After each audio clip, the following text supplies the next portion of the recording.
in a direction which was leading Pakistan to nowhere. Problem with most ex-colonial countries was exactly what Pakistan was facing. If you look at Africa, you look at the independence movements in Africa, and then the leaders who came from the independence movement, once they assumed government, a similar pattern took place. The moment they got power, they used power for benefiting themselves. Corruption was the main reason why countries could not reach their potential.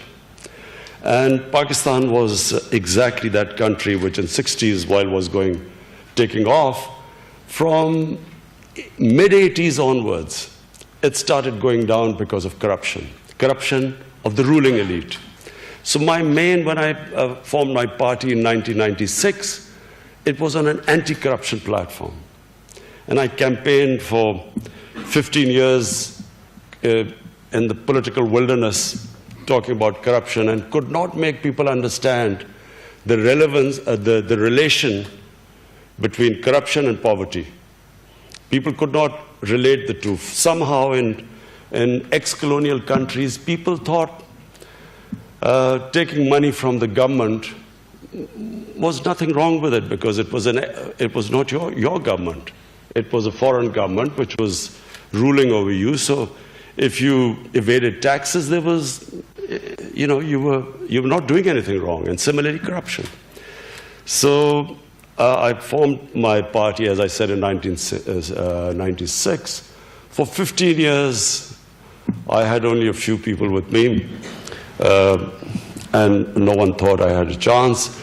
But then suddenly, people began to understand what I was saying. So the party then began to take off about 7 years ago.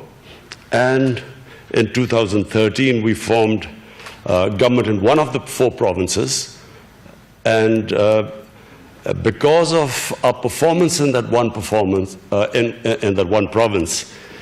in 2018, we won the elections. So what has been the main challenge since we've come to power 10 months ago?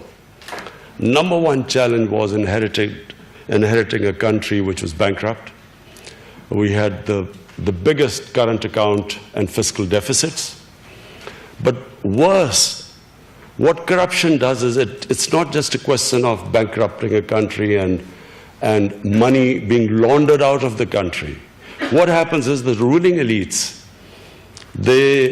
when they make money, money out of corruption, they then have to take it out of the country, because otherwise people would ask them questions, where did the money come from? So you suffer in 2 ways. Number one, money which should go to human development ends up going into people's pockets. But secondly, that money leaves the country. And in my opinion, which I spoke to President Trump yesterday, the biggest problem that the world faces is about $1 trillion leaving developing and poor countries and either going into offshore accounts, or they end up in Western countries. And this is impoverishing, this is causing more deaths than through terrorism, than through drugs. The amount of people dying of hunger and disease, lack of education, not having clean drinking water, is because of the ruling elites and developing world taking that money out and parking it into, as I said, offshore accounts or Western countries. So we faced a similar situation. We had the biggest current account deficit and fiscal deficit. But the other aspect of corruption is that in order for the ruling elites to take money out, they have to destroy the state institutions. Because if the institutions are strong, they would not be able to take the money out. For instance, if your anti-corruption body is strong, if your justice system is working, is robust, if your taxation department, like equivalent to the Indian revenue here or the IRS here, if these institutions are strong, you cannot take money out of the country. But that's the biggest damage these corrupt ruling elites do to a developing world. They destroy. So, you can recover the money, but what you can't, to build institutions takes time. So the biggest challenge we have faced since we've been in power is trying to build the state institutions. And, we have succeeded, we have turned around various institutions, but it is a slow process. The relationship which we had with our neighbors, the other priority we have tried to instill in Pakistan amongst the people is that we must have good relationship with all our neighbors. Because Pakistan at the moment, most of all, needs stability. We need stability for economic progress. We need peace. And so for peace, we need to have a good relationship with our neighbors. So first was me trying to reach out to India. India is, a country which we've had turbulent relationship with.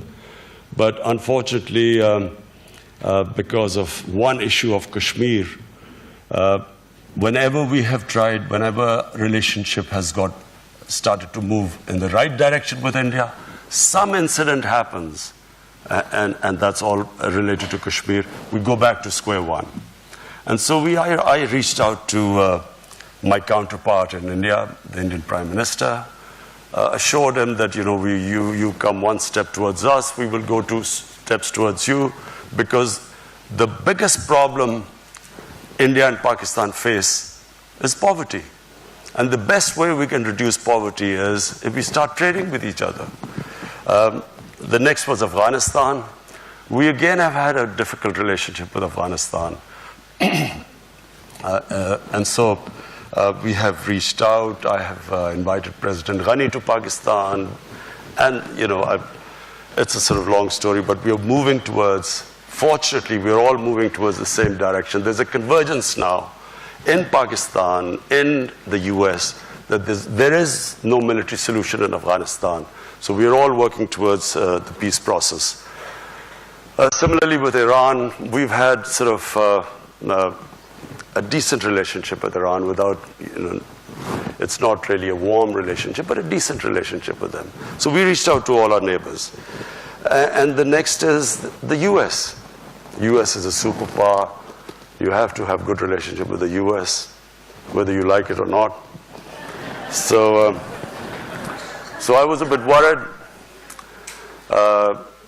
when I was invited to meet President Trump.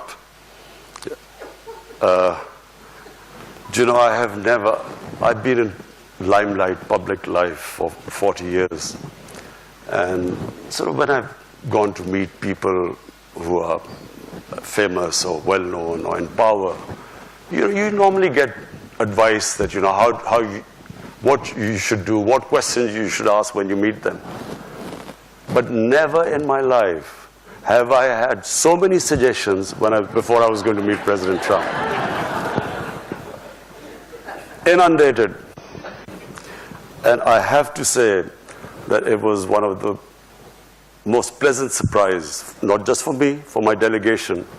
The way, the hospitality, the way he, straightforward, charming way he treated us, so we were all blown over. We loved the meeting with the president yesterday. But above all, we decided on how we will now have a close relationship between Pakistan and the US. How we will now ensure that there is no communication gap. The period from 2003 or 4 to 2015 was the worst in the relationship between Pakistan and the US. Pakistanis felt that they were fighting the US war. It was, no Pakistani was involved in 9/11. Taliban were in Afghanistan, Al-Qaeda was in Afghanistan, but Pakistan ended up involved in that war. 1,000 people. We lost over $100 billion lost to our economy. And yet there was mistrust. Pakistan felt it was doing its best. it could have stayed out of the war, and yet Pakistan participated in the war, and Pakistan took a battering. There was a point when people like us thought, are we going to survive? Because there were suicide bombs going on every day. There were no sports team used to visit Pakistan, forget about investors. And so we passed through a terrible period, but at the same time, the US thought we weren't doing enough. We were playing a double game. So that was, in my opinion, the worst.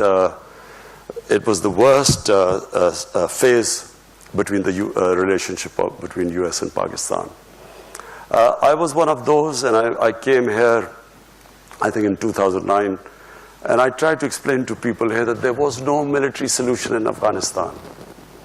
I met, then Democrats hadn't come into power, the elections hadn't happened just before President Obama won the elections.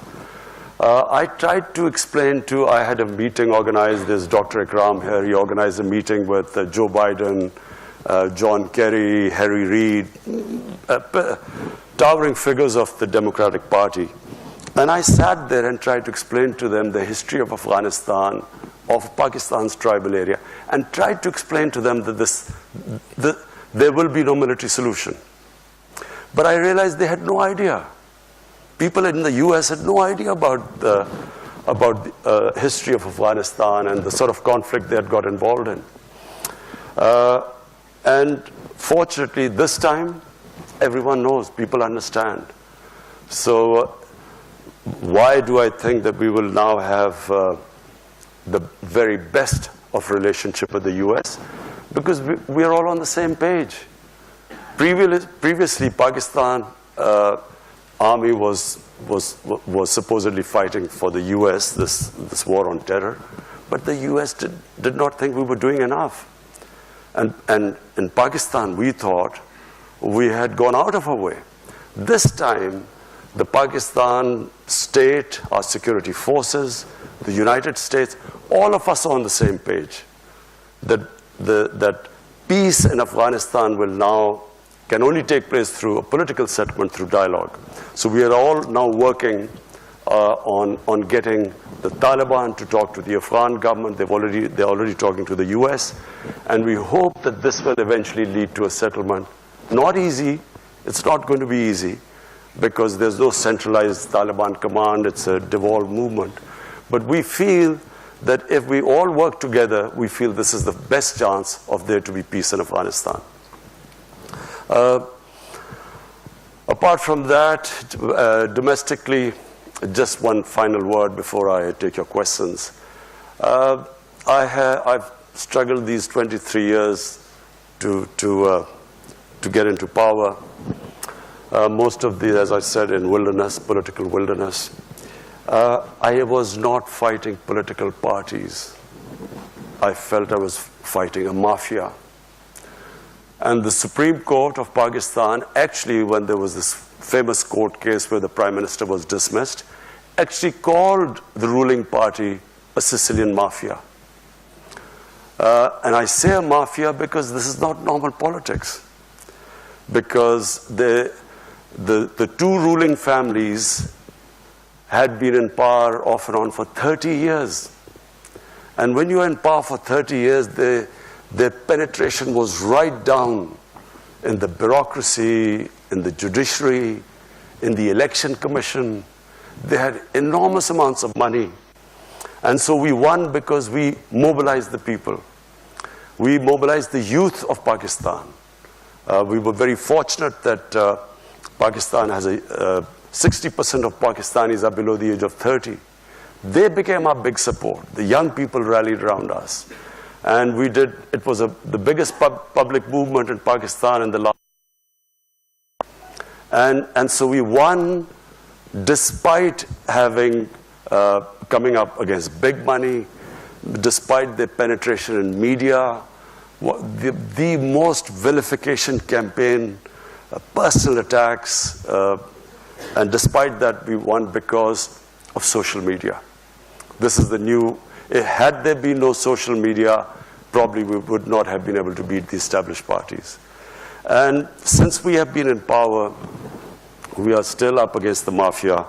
the problem has been to fix the economy, but at the same time we have had the entire opposition trying to destabilize the country.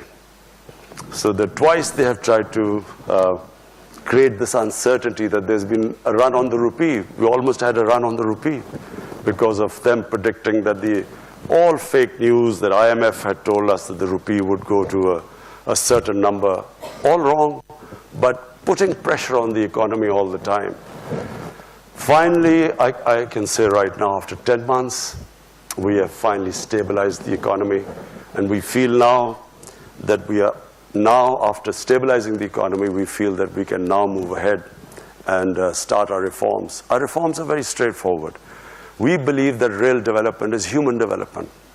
So we are going to, all our money, we have decided that all the money which we retrieve from the criminal mafia, we've started a massive accountability campaign. We will then direct it towards human development. We've started one of the biggest poverty alleviation program in Pakistan's history, despite having financial constraints. But we believe that a country cannot rise if there's a small lot of rich people and a mass of poor ones. This is what's happened in Pakistan. The gap between the rich and the poor has grown with each year. And the whole system just caters for a tiny elite. The education system caters for just a tiny elite. To give you an example, we have a total of students coming from what are the elite schools, English medium schools, are 800,000. The children who go to government schools, they are about 33 million. And then children who go to Dini madrasas is 2.5 million. So we have three-tiered system. So the first thing our government is trying to do is to synthesize the syllabus, bring in science subjects, other subjects into Dini madrasas, which are the religious schools. So bring them into the mainstream. Similarly, in the Urdu medium schools, teach them English so that we equip them for higher education. So we are trying to bring the education system, which is the biggest problem our country faces and the most difficult problem. So that's number one. Secondly is the Pakistan taxation system. We have the lowest tax GDP ratio in the world. We have, out of a population of 210 million people, we have only taxpayer, barely people, 1.5 million people pay taxes. So there's no way you can sustain a country if you do not expand the tax base. So we now are in the process, very difficult process, convincing everyone to come into the tax net. There are a lot of strikes going on right now, but we feel that we will be able to overcome them. Because it's imperative now that the Pakistani people pay taxes. The challenge, of course, has been that this mafia, I call this mafia, in 10 years, just so that you understand what they have done to our country. Because later on, you might ask me, why is this political victimization? What I call accountability, people will say political victimization. But I'll just tell you what they've done to our country in 10 years. Pakistan in 2008, before these two parties came in, when General Musharraf left, the total debt of Pakistan in 60 years was 6 trillion rupees. In the last 10 years, they've taken it from 6 trillion to 30 trillion rupees. So where has this money gone? I've set up a commission, a debt commission, which is now going to find out where this money disappeared. So which is why we are going through this problem of finding out what happened to our country. How come we got so indebted? So the problem with having such a huge debt is that in the last year, the total tax revenue which we collected, half of it went to servicing debts. So you can't have 210 million people just surviving on this already a very low tax base and then half of it going into debt servicing. So for that, we are expanding our tax base. But what we are doing now in Pakistan is the first time in 1960s any government is going to take this step. We are now moving towards encouraging industrialization.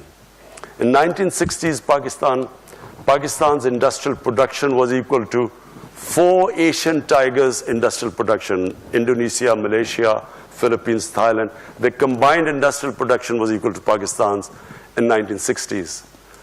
After that, unfortunately, we deindustrialized. Our exports actually went down because our policies just did not encourage industrialization. So we now have embarked on a program of industrializing our country. We are giving incentives to industry. So we have, the main programs in Pakistan are, number one, poverty alleviation. We have allocated the biggest amount to alleviate poverty.